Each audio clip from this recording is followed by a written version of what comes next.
Up next, have you ever managed it? Oh. Ow. That was the noise of me slapping myself. Hello, and welcome to the first ever episode of Gamerholics TV, the show that's guaranteed to satisfy your gaming cravings. 2 years ago, a small group of nerds and one boy-faced man came together with a simple dream, sharing our passion for the only thing that matters in the universe, video games. And for a while, it was enough. But then, we got to thinking. A very bad idea, but with the awesome power of the internet, who were we to keep our opinions and passions to ourselves?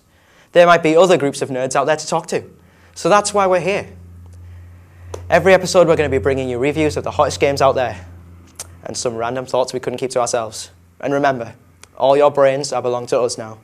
Welcome to Gamerholics TV. This week on Gamerholics TV, Tom guides us through the new Castlevania game, Lords of Shadow. And our own retro classic Chris explains why he loves the PS2 so much.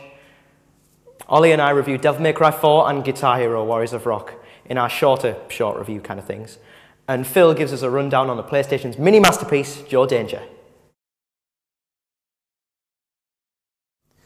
Joe Danger is a multi-award winning PlayStation exclusive from Hello Games, and in my opinion it's one of the best PlayStation games you'll find on the network. There's no overly complicated story, no dramatic, emotionally overcharged characters, it's just a lot of fun.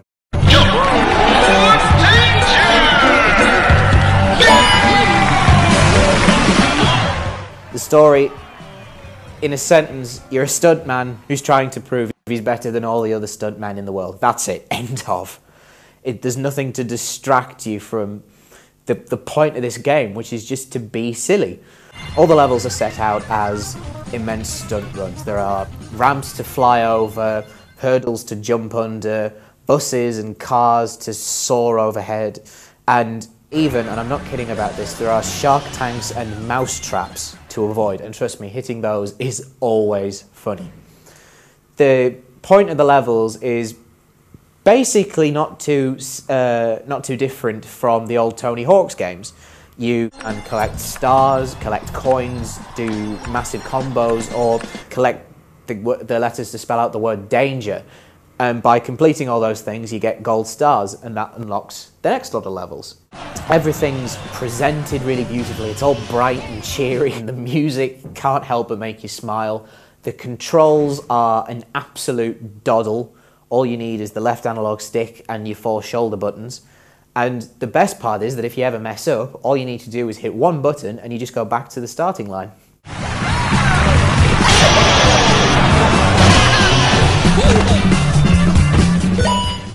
There's nothing here to get mad at, there's nothing here to frustrate you. The game is simply designed to be fun.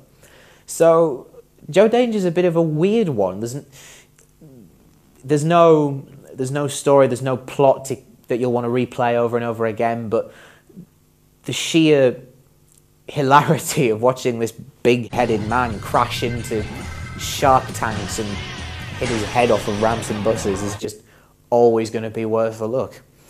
It's worth $9.99 on the PlayStation Store, which in my opinion is fantastic value for money. So if you've got a PlayStation 3, go out and get it now. If nothing else, it's going to be a lot less dangerous than getting a dirt bike and trying this for yourself. My favourite game ever has to be Devil May Cry 4, but the characters are phenomenal, the cutscenes are fantastic, and the levels and boss battles are out of this world. The boss battles are so amazing because they're simple. Boss has 1 bar of health, when that goes, it's dead. And that's what makes it so fantastic. Devil May Cry 4 has been around for a long time. As a result, it's cheap, very cheap even. For as much as a $5, you can bag yourself an absolute bargain. In the game itself, there are 2 main characters, Dante and Nero. Dante is the half-demon, son of Sparta. Nero is also a descendant of Sparta, and 2 is part demon, demonstrated by his massive demon arm.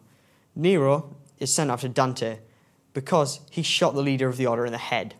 But there is a twist, leaving Dante and Nero on the same side. I won't reveal any more, you'll have to find out the ending for yourself. All in all, it is the greatest game ever and should be remembered easily as one of the greatest demon games ever made. Welcome. This is Guitar Hero, Warriors of Rock, or WOR as it's also known. This new installment of the award-winning series boasts the hardest rocking setlist ever, with special guest hits from Megadeth and Rush. It also features a brand new quest mode, in which all characters receive special powers. In Quick Play Plus, also, you complete songs and earn stars to add to your base score, and there's also challenges you can complete, special for every song. Although Activision's breakthrough music franchise seemed that it would go forever, they've announced that the Guitar Hero franchise will be discontinued, following poor sales of Warriors of Rock. So if you'd like to see another Guitar Hero game, get buying. I have my copy, do you have yours? And yes, this is me in the background.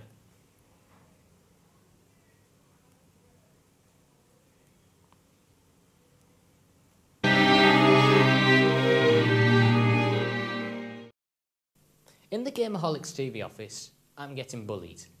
You see, I'm a rarity in the gaming world, one of those few brave souls who still plays on a PS2. Don't laugh. Call it nostalgia, call it stubbornness, maybe it's my old age, but I love the PS2. For me, it's just a much better gaming experience than all this newfangled, ultra-technological stuff.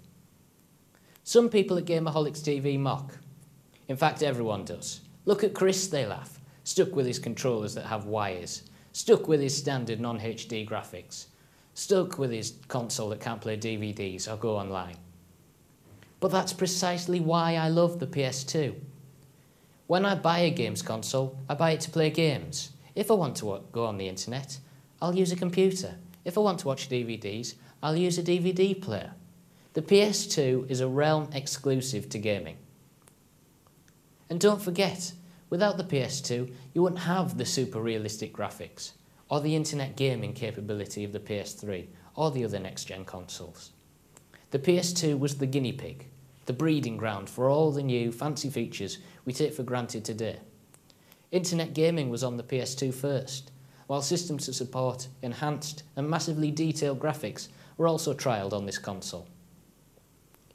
In recent times, there's been an understandable and perhaps inevitable decline in the content available for PS2. As the gaming industry seeks to maximise profits from the far more lucrative and profitable PS3 market, the PS2 has gone into decline. There is a view from some within Gamerholics TV, not mentioning any names, Tom, that the PS2 is outdated, had its day and should be left to die peacefully. I say otherwise. Now, I will fully accept that you can do much more with the PS3. It is more advanced than the PS2 undoubtedly, but in terms of value for money, the PS2 is a cheap, reliable, tried and tested option. Yes, the controller's wire is irritating, and having to swap memory cards is annoying, but that's part of the whole character of the PS2. There's a warmth and a nostalgia you just don't get with the PS3. And don't forget, without the PS2, we wouldn't have the PS3. So for me, I'll always be a PS2 man. If you thought Darlington was bad, now, with the help of Tom, we're going to delve into the world of castles, monsters and magic. But don't worry, vampires will never hurt you. It's Castlevania. A couple of years ago, producers Mercury Steam announced that they were making a game called Lords of Shadow. It was a new action-adventure game, and their ace in the hole would be that they'd be working with the producer of Metal Gear Solid, Hideo Kojima. They built this huge amount of support for the game, and then decided to reveal something else. Rather than just be a standalone adventure, the game was actually a reboot of the entire Castlevania franchise. The news wasn't exactly met with cries of joy, rather anguish. The fans were worried that even a genius of the calibre of Hideo Kojima couldn't revitalise the franchise. It's been flagging for a while, and really, who can blame them? We've tried lots of times to bring old PS2 masterpieces to the modern age, and every single one of those attempts has failed. I mean, just look at Lara Croft. Despite this, Hideo Kojima pushed ahead, and now the game's here, Castlevania Lords of Shadow. That means there's only one question left to answer. Can Castlevania actually get back to the glory days of old, or is it just another franchise that needs to be put to bed? In Lords of Shadow, you play as Gabriel Belmont, a member of the Brotherhood of Light, which is a group of holy badasses who go around smiting evil. Belmont's quest is to kill the 3 Lords of Shadows and claim the power of the God Mask, which he intends to use not only to rejoin the heavens and the earth, but also to resurrect his lost love Marie. It might seem like a small plotline, given that Kojima is known for stories with more twists and turns than the standard episode of Lost, but it features such a wide variety of both locales and characters, including an ever-fantastic Patrick Stewart, that it creates this feeling of scale that few games can achieve so easily. Add in some incredible bosses, Satan being among the highlights, and a post-credits epilogue to set up a sequel, and you've got what's undeniably one of the best written games in a long time. Gameplay-wise, Lords of Shadow is this really nicely flowing mix of combat, puzzling and exploring that will make any God of War fan feel right at home. It's not really hard to see why. I mean, at times the similarities between the games are so pronounced you'd be forgiven for confusing them. Unfortunately, this doesn't play well in Castlevania's favour. The combat isn't bad by no stretch of the imagination. You've got fast and furious combos, and magic and relics are both used really innovatively. It just doesn't feel as hard-hitting as God of War. It's a shame you have to compare them. If this was standing alone, it would be phenomenal. It's just the comparison to God of War that lets it down. Where Belmont does win out, however, is exploration. Lords of Shadow uses a level-based system rather than one continuous storyline. I mean, you can argue that doing so breaks the game up a lot, and you would have a point, but it also gives this really undeniable advantage of being able to go back for things you missed the last time. It's something that God of War simply has never offered, especially since you'll often find yourself coming across something like a Brotherhood arc that you can't retrieve without a relic you don't have. Beyond that, Belmont is actually much more suited to the platforming than Kratos. He feels natural jumping between ledges like a Dark Ages Ezio Auditore. Kratos simply doesn't, meaning that Belmont's platforming has a depth to the gameplay that you don't get in God of War. Lords of Shadow is quite simply a very beautiful game. You've got every kind of realised setting possible, from dark, dingy castles to sweeping mountain scenery. As well, every single one of these has a fantastic sense of scale. The levels themselves are actually quite small and you only ever have one way to go, but there's still that sense of scale. Also, you'll be interacting with a lot of characters and enemies, all of them unique, all with their own recognition factor. Main characters are actually few and far between, but what it simply does is serve to make those you interact with mean much more to the story. You never find yourself thinking, who am I interacting with, or why should I care what they have to say? Castlevania is a high contender for the best looking game of all time. It's nowhere near the top if you think as things like God of War or Heavy Rain, but it's certainly a hell of a lot better looking than something like Homefront. Given that this is like Castlevania but not as we know it, you'd actually forgive the fans for being worried, but there's nothing to be concerned about. It takes all of the good parts of other games and you just bring them all nicely together. You have the combat of God of War, the platforming engine that we've seen in things like Uncharted, and just binds them together so well. Whether or not you choose to like this more than God of War is really a matter of personal preference, but no matter what you choose, it's undeniable that Castlevania has shown that you can reboot a beloved franchise, even if Lara Croft has failed after 2 attempts. It's an excellent game, it's well worth buying, and it's well worth the 9 out of 10 I'm giving it. It is short, and you might debate whether or not there's replay value to it, but we're just going to have to wait and see if the DLC comes out at the end of the month, hopefully, if Mercury Storm can do it again.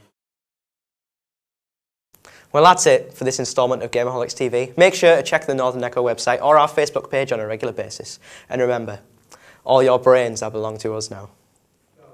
Welcome. This is Guitar Hero, Warriors of Rock, or WOR as it's also known. This new instalment of the award-winning series boasts the hardest... What are you laughing about, you muppet?